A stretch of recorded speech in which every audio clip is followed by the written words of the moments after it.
Welcome to The Explainer. Today we're going to talk about something we all care about, our smile. Now, we all know to avoid the obvious stuff, right? The sugary candy, the soda, but what if I told you the real threats are hiding in plain sight? We're about to expose the secret villains in your pantry. And listen, if you're over 50, this is one you really can't afford to skip. So let's get right to it. Are foods you think of as healthy actually wrecking your teeth? Well, the surprising answer is, yeah, they often are. See, we've all been trained to watch out for the sugary drinks and the candy bars, but some of the most damaging culprits are the ones disguised as perfectly fine snacks, or even just these little harmless habits we don't think twice about. Here's the thing. After 50, the rules of the game just change for your teeth. You've got years of wear and tear, which means your enamel is probably a bit thinner. A lot of us are on medications that can cause dry mouth, and that gets rid of one of your mouth's best natural defenses. Plus, you might have some expensive dental work, crowns, fillings, bridges, that you really want to protect. The last thing you need is for a simple snack to cause a cracked tooth and a trip to the dentist for a root canal. All right, let's pull back the curtain on our first villain. Now, this one has absolutely 0 calories, 0 sugar, and it's something a lot of us do without even thinking. That's right, ice. You know that habit of chewing on the leftover cubes at the bottom of your glass? It might seem totally innocent. I mean, it's just frozen water, right? What's the big deal? Well, from your dentist's point of view, it's actually a huge gamble. And this quote just says it all, doesn't it? For a dentist, hearing someone crunching on ice is a massive red flag. Why? Because they're the ones who see the results every single day. The chipped teeth, the broken crowns, the fractured fillings. This isn't just some made-up risk. It's honestly one of the main reasons people end up in the chair for a dental emergency. Let's talk about the simple physics of it. Your tooth enamel? It's incredibly hard, but it's not flexible at all. And over the years, our teeth get these teeny tiny, microscopic cracks that you'd never see or feel.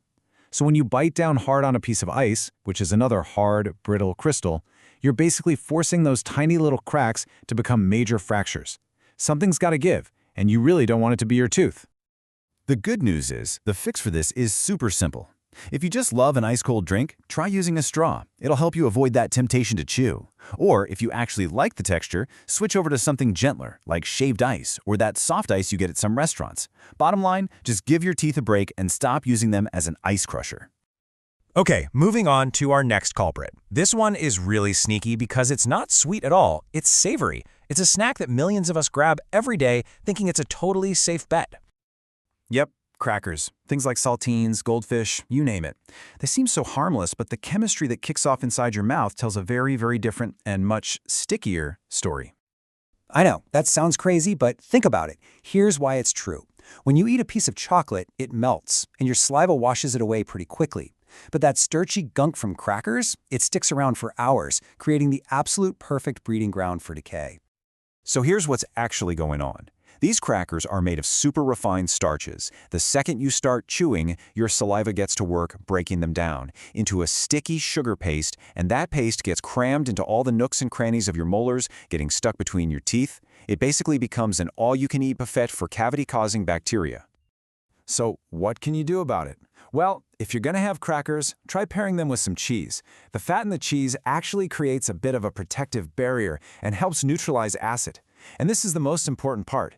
As soon as you're done, swish your mouth out really well with water to wash away as much of that sticky paste as you can. All right, on to villain number 3. This is a food that's constantly pushed as a healthy, sweet alternative. You see it in trail mixes all the time, and it's a go-to for anyone looking for a little extra fiber. The difference between fresh fruit and dried fruit is just night and day. And it really all comes down to one thing: water. When you dry a fruit like a raisin or an apricot, you're taking out the water. This makes the sugar way more concentrated, and it creates this incredibly sticky texture, kind of like gummy candy. It literally glues sugar directly onto your tooth enamel. A fresh apple, on the other hand, is full of water and fiber, which makes it naturally abrasive. It actually helps scrub your teeth while you eat it. So the fix here is pretty obvious. Whenever you can, just pick fresh fruit over dried. But hey, if you do have some dried fruit, just treat it like it's candy. The most important thing you can do is floss right after you eat it. You've got to physically get that sticky stuff out from between your teeth. Don't let it just sit there. And now, for our last two villains. These guys are a little different. Their main weapon isn't how hard they are or how sticky they are, it's time. They attack your teeth with a slow, steady exposure to sugar and acid. Think about stuff like hard candies or even cough drops.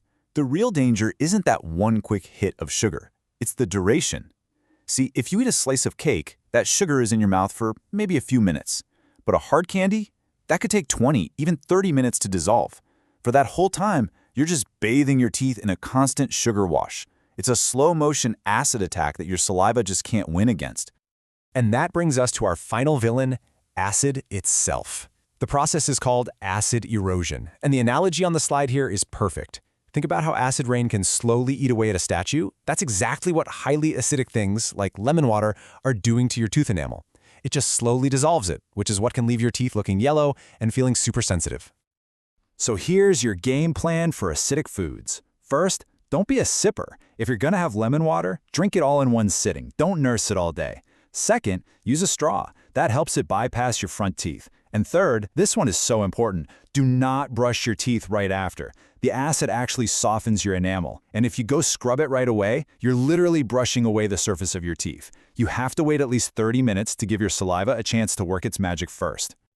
Okay, we've unmasked all 5 of the secret villains. So let's wrap this all up with a simple, straightforward defense plan to keep that smile of yours protected.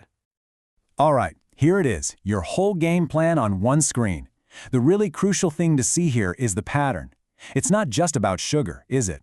It's about brute force, it's about stickiness, and it's about time.